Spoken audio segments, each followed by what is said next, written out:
This episode contains graphic content that may not be suitable for all ages. Listener discretion is advised. If you or someone you know is struggling or in crisis, help is available. Call or text 988 or chat with someone at 988lifeline.org. Those outside of the US, reach out to someone at your local crisis center or hotline. Please do not suffer in silence.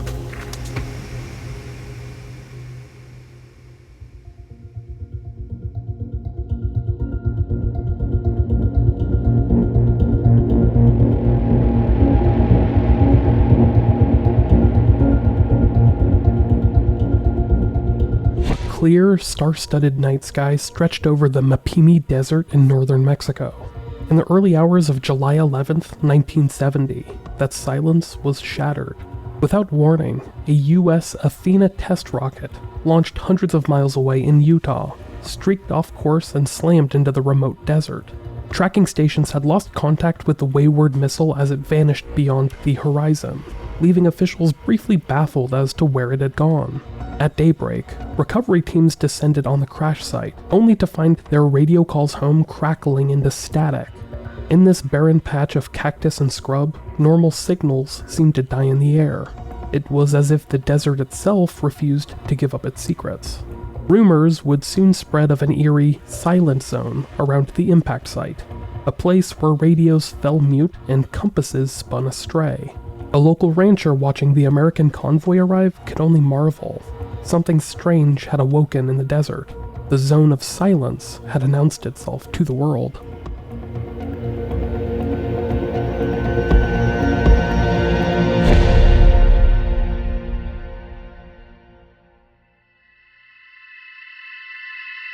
Long before it had a name, this corner of the Chihuahuan Desert held a reputation for the unexplained. Locals say that as far back as the late 1800s, isolated homesteaders witnessed hot pebbles tumbling from the sky, likely meteorites pelting the sands. In the 1930s, a celebrated Mexican pilot, Francisco Sarabia, reported that his radio mysteriously died while flying over this very region. His instruments went haywire in midair, making him, as the story goes, the first known victim of the desert's strange silence. Such incidents were rarely publicized beyond local lore.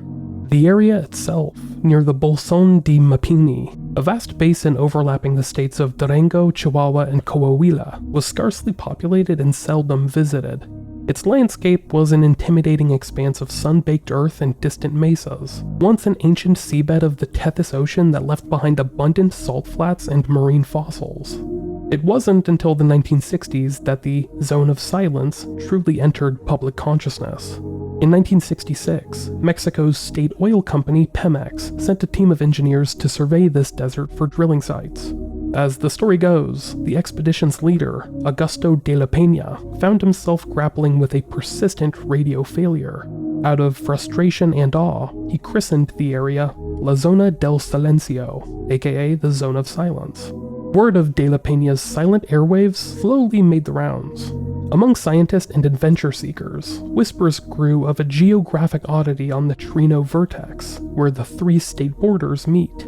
Some drew comparisons to the infamous Bermuda Triangle, noting that both mysteries sit between the 26th and 28th parallels. Here was a place, they said, where radio signals refused to pass, where perhaps the Earth itself oozed some magnetic force that nullified technology. Still, in the 1960s, these tales remained a curiosity known to few, but all of that changed with the explosive event of 1970, which catapulted the Zone of Silence from obscurity into international headlines.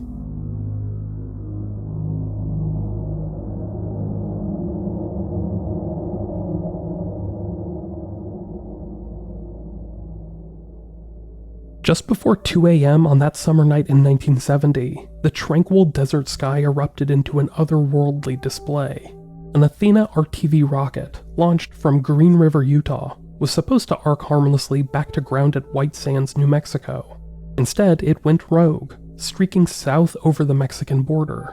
Hurtling at thousands of miles per hour, the missile crashed into a desolate area near the Durango-Chihuahua state line, roughly 400 miles off course.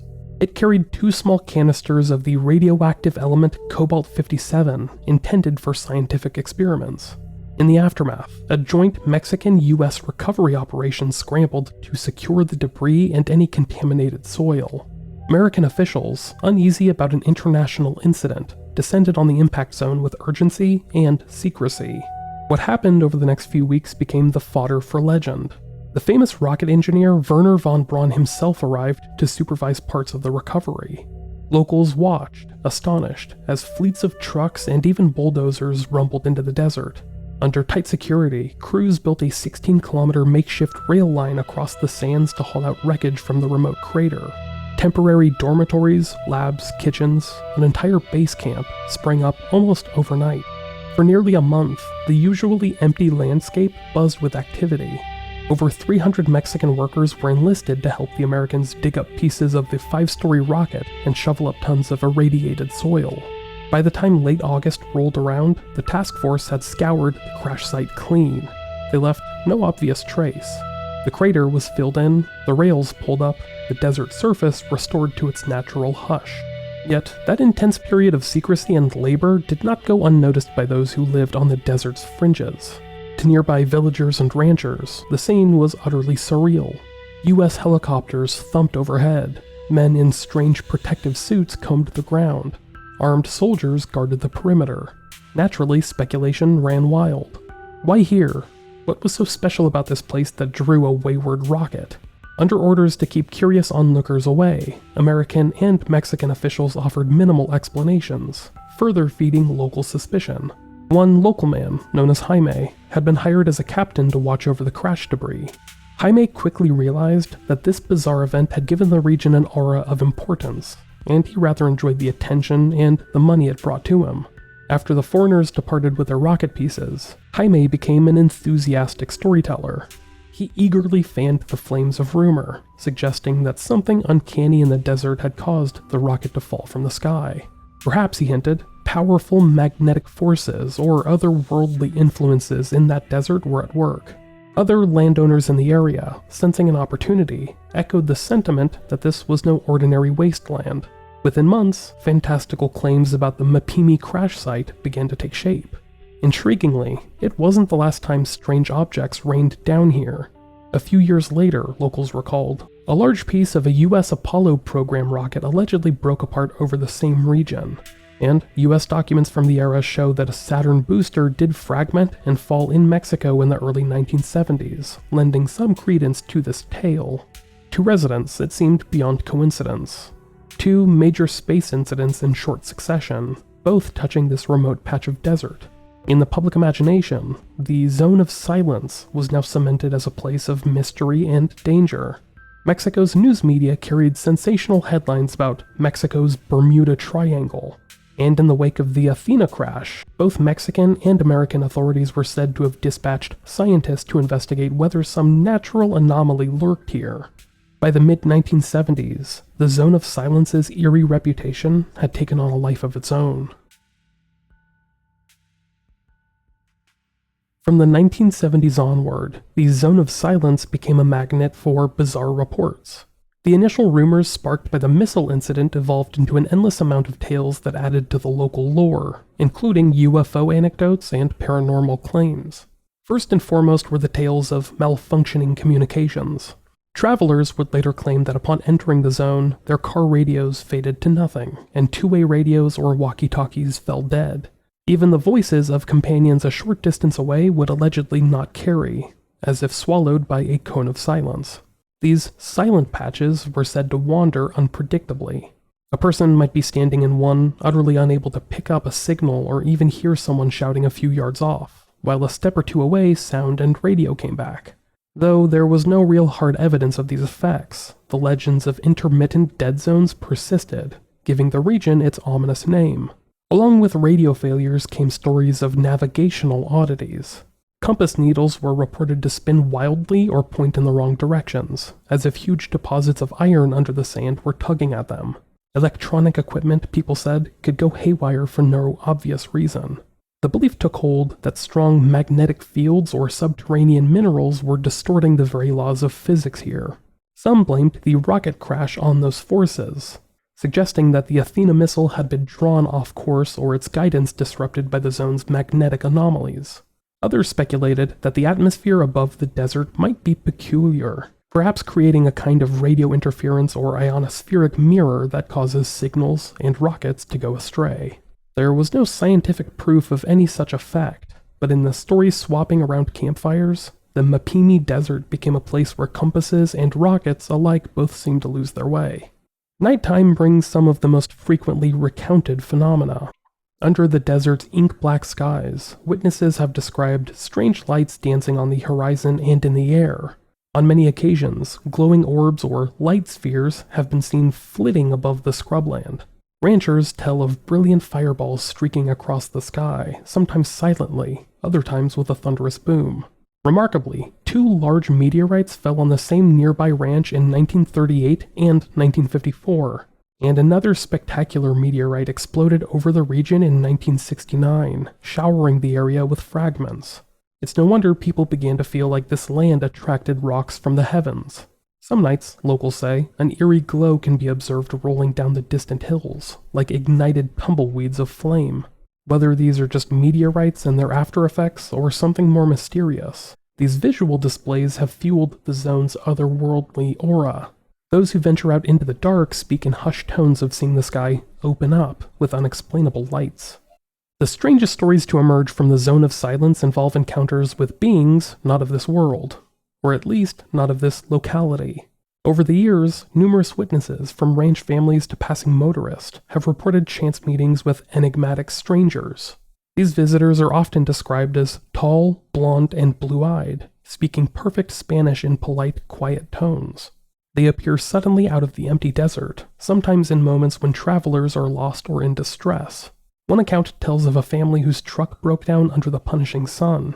As the parents grew frantic and the radio would not work, 2 unusually tall individuals in pale clothing seemed to materialize on the road. They offered water and reassuring words, then vanished without a trace once help arrived.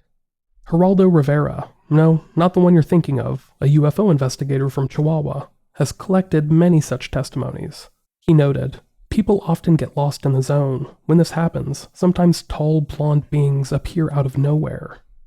These mysterious Good Samaritans ask only for water, it is said, and when asked where they came from, they gesture vaguely, "from above." Locals have taken to calling them Los Nórdicos, the Nordics, linking their appearance to a popular archetype of extraterrestrial encounter. The lore of these Nordics in the Zone of Silence became so prevalent that some visitors come specifically hoping to meet these otherworldly helpers. Hand in hand with the stories of alien visitors are reports of classic UFO phenomena. Travelers in the zone have described sightings of disc-shaped craft hovering silently in the night, or darting lights making impossible maneuvers. A persistent local legend claims that a UFO crashed in this desert around a century ago, long before the rocket incident, and that the zone's weirdness stems from that cosmic accident. While no evidence of any such crash has ever been found, it has not stopped UFO enthusiasts from scouring the terrain. Some who spend time in the zone claim that hours seem to vanish without notice. For instance, Benjamin Palacios, a longtime resident of the area, recalls an experience from his youth. One evening, he and his brother witnessed a bright light envelop them. When it disappeared, they returned home disoriented only to find that 2 hours had inexplicably gone missing from their night. Such accounts of lost time echo classic alien abduction stories and have only added to the zone's mystique. Over the decades, the list of oddities associated with the Zone of Silence has grown long. An unusually high number of meteorite falls, patches of mutated cacti or oddly colored wildlife, reports of telepathic voices or ghosts, and even whispers of an ancient subterranean civilization beneath the desert.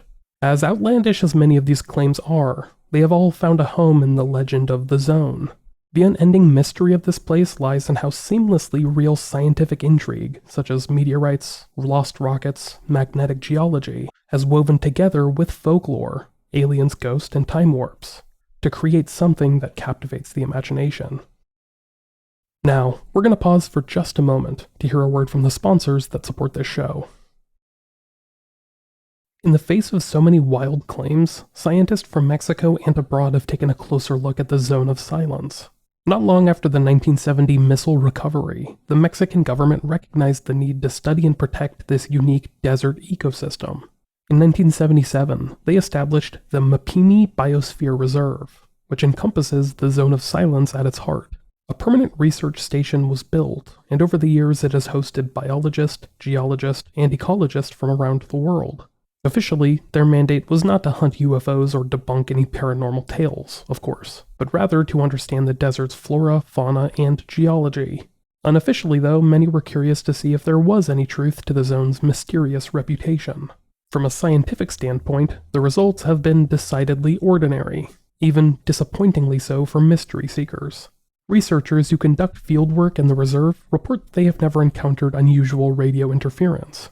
An ecologist who spent years in the Mapimi Reserve in the late 1980s noted that neither she nor any of her colleagues ever had any trouble with radios or compasses. In other words, all standard equipment functioned normally for the scientist.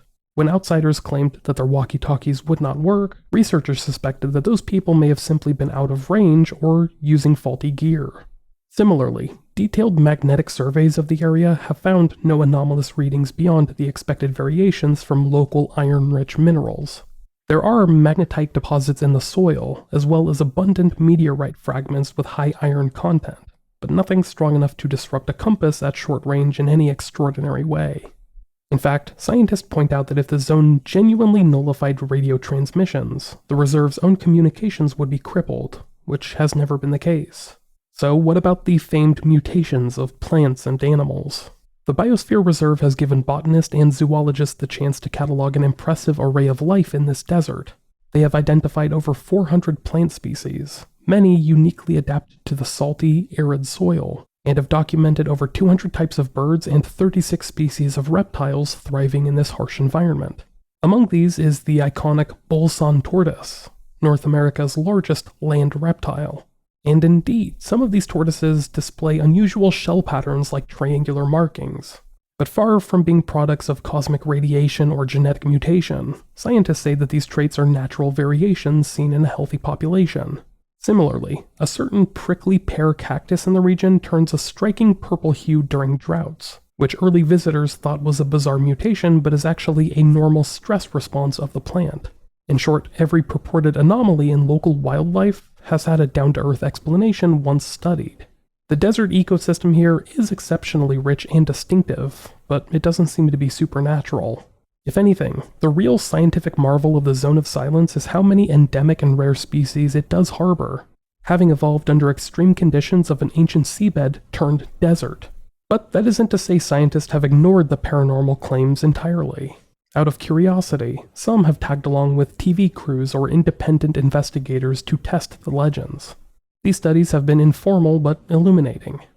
In one instance, a team set up a powerful transmitter on one side of the so-called silent zone and took receivers to various spots to measure signal strength. No mysterious dropouts were detected beyond the normal effects of distance and terrain. Mexican geophysicists have also measured background radiation levels, given the area's association with rocket debris and meteorites, and have found nothing abnormal. The US Air Force, after recovering their Athena rocket back in 1970, quietly concluded that the crash was caused by a guidance system failure, not any exotic interference. And while it seems like an American investigative team did visit following the Apollo debris incident, it's reported that they too found no evidence of magnetic anomalies or alien technology influencing their hardware. One significant scientific effort, however, did emerge because of the zone's notoriety. The attention brought to Mapimi in the 1970s indirectly helped secure funding and interest in studying the desert ecology there. The UNESCO designation of the Biosphere Reserve was supported in part because the area had become famous, even if for mythical reasons. As a result, decades of valuable environmental research have been done. In an odd way, the myths of the Zone of Silence paved the way for real science by shining a spotlight on an overlooked environment. Researchers today continue to study climate, soil, and wildlife at the reserve. They occasionally field questions from curiosity seekers about UFOs and magnetic rays, but their focus remains on the natural world. In summing up years of research, one scientist wrote that the only unusual thing about the Zone of Silence is how ordinary it actually is. a beautiful, fragile desert ecosystem whose greatest mysteries lie in biology and geology, not the paranormal. A road sign points the way to the Zona del Silencio, reflecting how the once obscure Mapimi Desert has become a destination for curious travelers. The legend of the Zone of Silence has seeped deeply into popular culture and the local economy. After the 1970 missile incident, news of the strange zone spread across Mexico and beyond, capturing imaginations during a time of burgeoning interest in the unexplained. By the 1980s, the area was routinely being dubbed Mexico's Bermuda Triangle, a land-based cousin of the Devil's Triangle at sea. Mass media featured it in magazines and TV programs as one of Earth's greatest mysterious locales. The allure of a forbidden desert where cosmic forces held sway proved irresistible to some. Tour buses and adventurous road trippers started making their way to Durango's dusty highways in search of La Zona. Some enterprising locals embraced, and at times embellished, the myth to encourage tourism. In the small town of Escalon, the nearest settlement of any size, a ranch was converted into a sort of informal visitor center with a UFO-themed motif. Visitors who arrived could find murals of aliens and flying saucers, and there were guides willing to take them out into the salt flats and scrublands where the silent zones were said to lurk. During the late 1980s, the Mapimi Biosphere Reserve's field station logged hundreds of drop-in visitors each year asking for directions to the Zone of Silence. Over 650 people showed up in 1989 alone, an anthropologist observed, noting that many more likely ventured into the desert on their own. They came in all forms: college student groups on a lark, foreign tourists armed with cameras and wild theories, New Age spiritualists seeking energy vortexes, and hardcore UFO hunters with Geiger counters in hand. The phenomenon was not limited to just Mexicans either. Visitors came from the United States, Europe, and South America, drawn by articles and word of mouth that made the zone legendary. This influx of zoneros, as locals nicknamed the paranormal enthusiast, had a mixed reception. On one hand, it brought a trickle of economic activity to a very poor region. Some residents earned money as guides, selling cold drinks or lodging to visitors, and spinning yarns about their desert's mysteries. The zone's mystique also generated a sense of local pride, an identity that made their home unique. On the other hand, not everyone was thrilled. Scientists at the reserve grew concerned as souvenir hunters began pocketing fossils, rocks, and even pieces of meteorites as mementos. The desert's fragile landscape and scientific value were at risk of being disturbed by thrill seekers. Reserve officials tried to distance themselves from the paranormal hype, even as the legend was what inadvertently funded some of their research. Meanwhile, many longtime villagers simply found the whole thing amusing. They would watch convoys of SUVs full of self-proclaimed investigators bounce down the dirt tracks and shake their heads. Some locals took to playing gentle pranks on gullible visitors. One rancher, when asked for the zone's location, deadpanned that they must keep driving until you see the Martians jumping over the road. The tourist earnestly thanked him and sped off, none the wiser.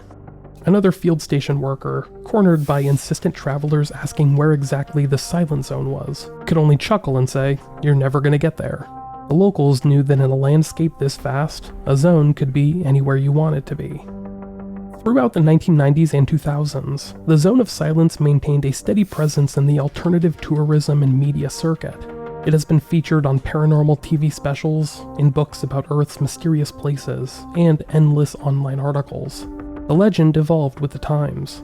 Some modern takes emphasize New Age spiritual energy, imagining the zone as a chakra point of the planet, or a beacon for alien intelligences. The connection with other global mysteries, the Bermuda Triangle, the Pyramids of Giza, the Dragon's Triangle in Japan, has been a popular theme, with claims, often exaggerated, that these sites align perfectly on maps or share some 30-degree north latitude significance. Pop culture has also taken note. In 2018, a thriller film titled Silencio wove the zone's lore into its plot, introducing it to movie audiences. The zone even inspired a local festival for a time, with residents of another nearby town organizing an annual Dia de Silencio, where they'd invite vendors and curious visitors. Part tongue-in-cheek celebration, part earnest tourism push. However, the fervor has been tempered somewhat in recent years.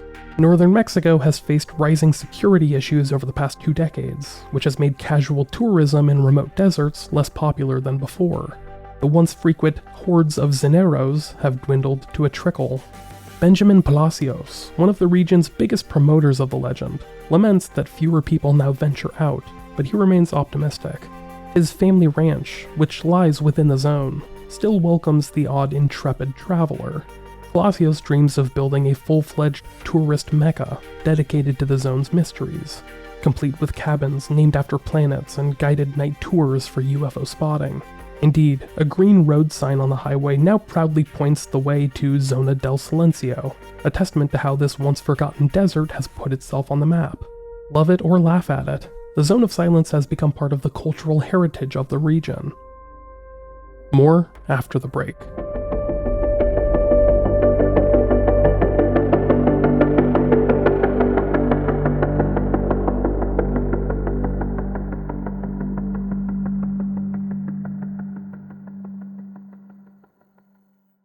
What might really be happening in the Zone of Silence? Over the years, explanations have ranged from the scientific to the fantastic.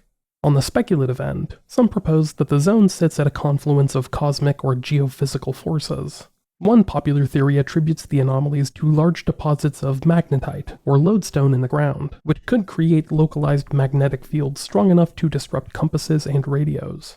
This ties in with the known meteorite fragments scattered around, since meteorites often contain high levels of iron and nickel, and believers think that the desert may be littered with space rocks that amplify Earth's magnetism in unusual ways. Another theory suggests an atmospheric factor. Perhaps a quirk of the ionosphere or geomagnetic field over Mapimi creates a skip zone, where radio waves that normally travel straight instead bend away, leaving a pocket of silence. This concept of a radio dead zone is real in some context, but no evidence has shown that the Zone of Silence is an epicenter of it. Then there are the ley line and cosmic alignment enthusiasts. They point out that the Zone of Silence, the Bermuda Triangle, and the Great Pyramids of Egypt all lie roughly along the 26 to 28 degree north latitude band. Could it be, they ask, that ancient civilizations and modern mysteries align on a global grid of energy? In those theories, the zone might be sort of a planetary vortex, a place where Earth's energies concentrate or where interdimensional doorways open.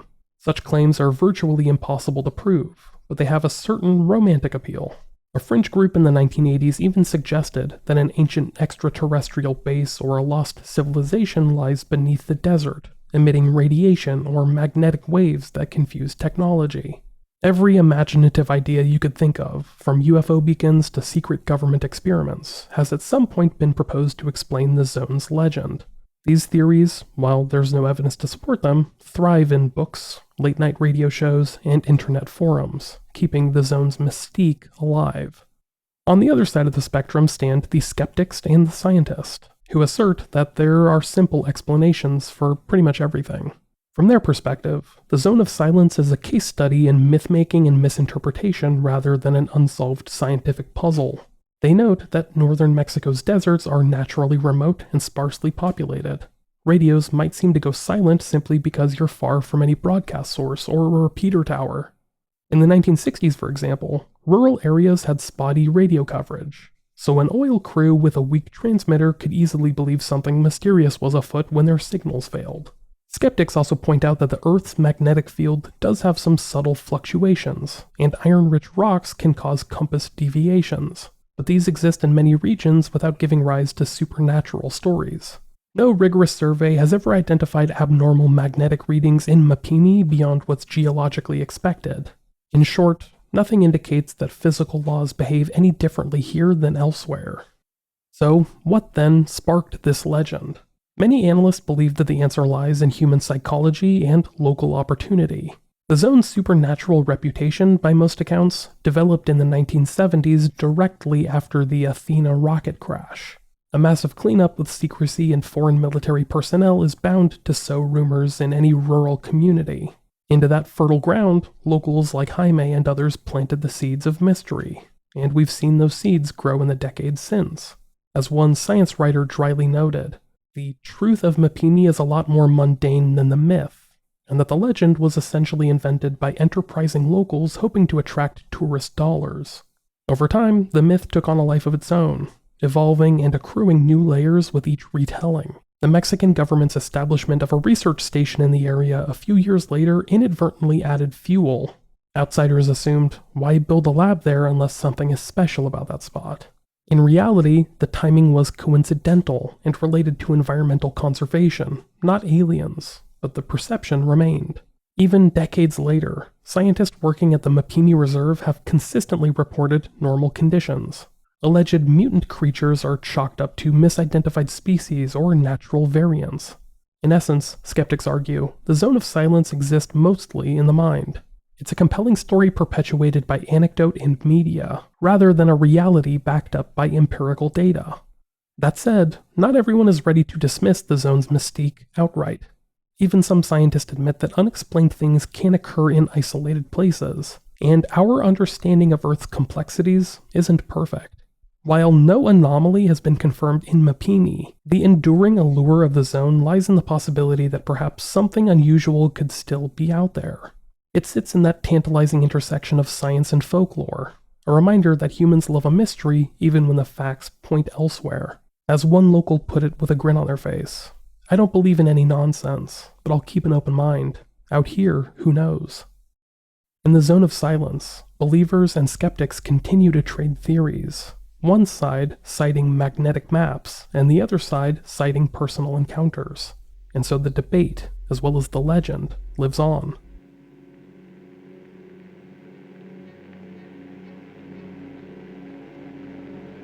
Today, the Zone of Silence remains a place of dual identities. On one hand, it is a scientifically unremarkable stretch of desert, part of a protected biosphere reserve, recognized for its ecological value and studied by biologists who focus on desertification, wildlife, and climate. Ask any researcher at the Mapimi field station, and they'll tell you that the biggest challenges they face are ecological, like preserving the endangered tortoises or managing water resources, not paranormal. They use radios and GPS daily with no trouble, and some have never even encountered a tourist asking about the zone, especially in recent years as visitation has decreased. In scientific literature, the area's fame as the Zone of Silence barely warrants a footnote. It's known instead as an important site for dryland environmental research and the long-term monitoring of desert ecosystems. In this light, the zone is quiet indeed, not because of magnetic waves, but because of its profound isolation and serenity, disturbed only by the wind and the distant call of an owl at dusk. On the other hand, the legend of the Zone of Silence persists, if not in full fervor, then at least as a quirky piece of modern folklore. It survives in campfire stories, on websites and YouTube videos, and on the occasional daring traveler's blog. The narrative has proven resilient, even without recent happenings. The historical incidents and accumulated lore provide plenty of material to speculate about. The Mexican public's fascination peaked in the late 20th century, but many still recall hearing fantastical tales of La Zona. It has become part of the national mythology of strange places, akin to how Roswell, New Mexico evokes UFOs in the US. Even mainstream media revisit the topic from time to time. As recently as this year, 2025, a BBC Science Focus article revisited the zone's history, acknowledging the supernatural reputation while concluding that biology, not aliens, was the real draw. The very need for such an article shows that people continue to ask, what is the Zone of Silence really? The absence of definitive mysteries hasn't completely killed the curiosity. Local sentiment around Mapimi today is largely one of affectionate bemusement. The older generations, who remember the rocket fall and the influx of outsiders, still swap memories of those exciting days. Younger residents, meanwhile, inherit a story that they know brings a certain fame to their otherwise quiet towns. Some embrace it by catering to tourists, if and when they come. Others roll their eyes at the mention of aliens, and prefer to talk about the region's real issues and their heritage. Notably, a small museum of the desert was established in a nearby city, and it includes a section on the Zone of Silence, displaying meteorite fragments and photos of the 1970 cleanup, treating the legend as part of local history. Yet there is also a sense of relief among the scientific community that the frenzy has calmed. The Biosphere Reserve staff no longer have to field dozens of questions each week about Martians or moving silent spots, whatever those are. Occasionally, a van full of paranormal enthusiasts will still arrive unannounced, and the researchers will oblige with a tour, and maybe a gentle reality check. But those are fewer and far between now. It seems like the quieting of human activity in the zone may be for the best. The desert can begin to regenerate some of the wear and tear from past tourism, and the wildlife can go about its business with less disturbance. In a way, the zone of silence has returned to a true silence. But the idea of the zone remains potent. It symbolizes our desire to find the extraordinary in the seemingly emptiest of places. As one writer puts it, the zone's greatest power is how it makes us listen a little closer, to the static, to the stars, and to our own love of mystery. So is there nothing truly supernatural about the zone of silence? All empirical evidence says no. Doesn't seem like there's any bizarre magnetic vortex, no radio-killing force field, no alien base hidden under the desert ground. Yet, stand out there at dusk, amid the purple shadows of distant mountains, and you might feel a shiver of the uncanny, the stillness of the air, the canopy of brilliant stars overhead, and the knowledge that this place has inspired so many strange tales. It can all converge into an atmosphere of deep mystery. The Zone of Silence today is a land of paradox, scientifically explained yet forever enchanting. It teaches us that sometimes the stories we create can matter just as much as the facts on the ground. In the end, the Mapimi Silent Zone remains, in both legend and reality, a quiet enigma, a remote desert that continues to echo with questions, even in its silence. And for that reason, I would argue that the mystery surrounding the Zone of Silence remains unresolved.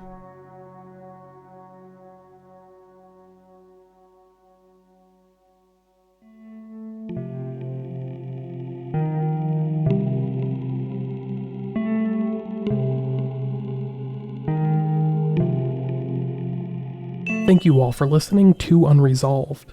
I have been your host, Michael Whelan. Research by Ira Ray and writing by Amelia White. Production by myself. To learn more about this podcast, visit the Unresolved website at unresolved.me. The producers of this podcast, who support the show each month on Patreon, are Roberta Jansen, Sarah Moscaratolo, Ben Crocum, Scott Nisi, Marion Welsh, Crystal J, Jacinda Class, Lauren Nicole, James Weiss, Alex Kalogeropoulos, Annie Broad, Kevin Tweedy, Stephen Diaz, Heather Fiddler, Anna T, Cece, Marcus Mitchell, Tabitha Colvin, Trixie Fink, and Nora Urkuyo. Thank you all for your continued support.